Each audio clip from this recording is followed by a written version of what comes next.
Hey everybody, Tim here with today's episode of Star Trek Deep Space Nine, Season 6, Episode 24, Time's Orphan, which, first of all, this is my 400th Star Trek video, for just Star Trek specifically.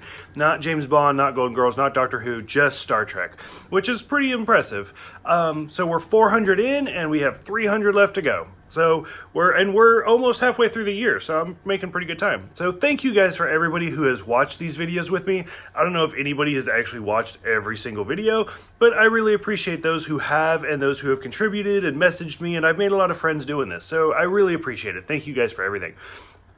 I wish this was a little bit better of a video to have that accomplishment, but I mean, it's not a bad episode. It's just like, it's just an okay episode. It's a break from the Dominion War, and it's not really necessarily lighthearted, but it's not a deep episode.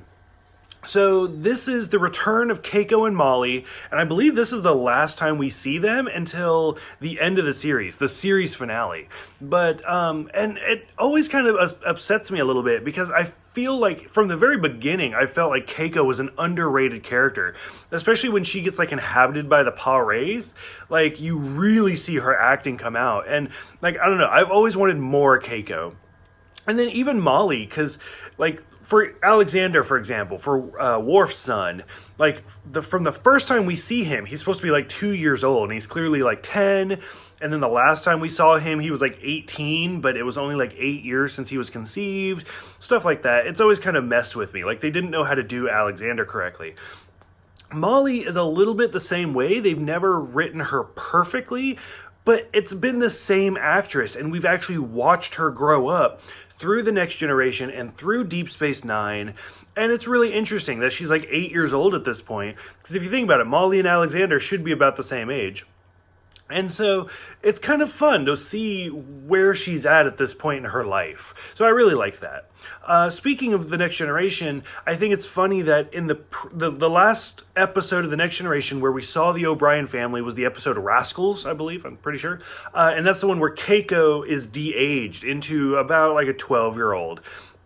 And so it's kind of funny because Keiko's 12 and Molly's like 3 at the point. And so there's all sorts of stuff going on. Whereas this episode, the O'Briens are on vacation on Bajor, and Molly ends up like falling through this temporal vortex or whatever. Supposedly it was supposed to be an Iconian gateway, which I think that would have been great because we've only ever seen them twice. So a third one would have been fine. They're trying to figure out a way to bring her back. She fell back in time like 300 years or something. And when they finally get to bring her back, they grabbed the wrong timeline from about 10 years. So now she's about 18. So Molly was on that planet by herself for 10 years. So once again, now so like I said, The Next Generation, Keiko de-aged, and now in this episode, Molly has aged. So there's always some time thing going on with the O'Briens. So we see basically this whole episode is just about Keiko and Miles trying to figure out how to cope with this and how to basically work with Molly. Because it's almost like a Tarzan storyline where she's just been in the wilderness by herself on an uninhabited planet. And so they're trying to get her to use silverware, and they're trying to get her to talk and stuff like that. And they're just having a very difficult time. By the time we get to the end of the episode, they find a way to they decide to just send her back. So O'Brien steals a runabout, and they go back to Bajor, and they open the gateway again, and they're like, okay, Molly, like, this just isn't going to work because you always want to be in the open, and we live on a space station. And so, like, they even try the holosuites and everything. It just doesn't work. So they open the gateway, and they send her back. And when she goes back again, they misshoot, but this time they get it right. And the older Molly meets the younger Molly and sends her back through the gateway. So the O'Briens get that happy family reunion once again. So overall, I think it was an interesting episode, and I really liked it. We see some really interesting dialogue between Dax and Worf, where they decide that, or Dax decides they really want to have a baby, and Worf, who has already had Alexander and kind of feels like he's failed as a parent, is like, I don't know about this. And so, like, babysitting Yoshi, the O'Brien's son, the second child, he, like, just feels like a failure as a parent, and Dax is like, no, we should do this. And so this kind of starts that little bit of a story arc where Dax really wants to have a baby with Worf.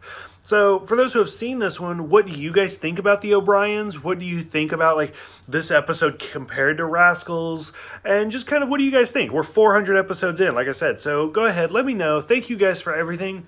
And I will see you guys next time for the 3-parter. And they're killing me with these 3-parters.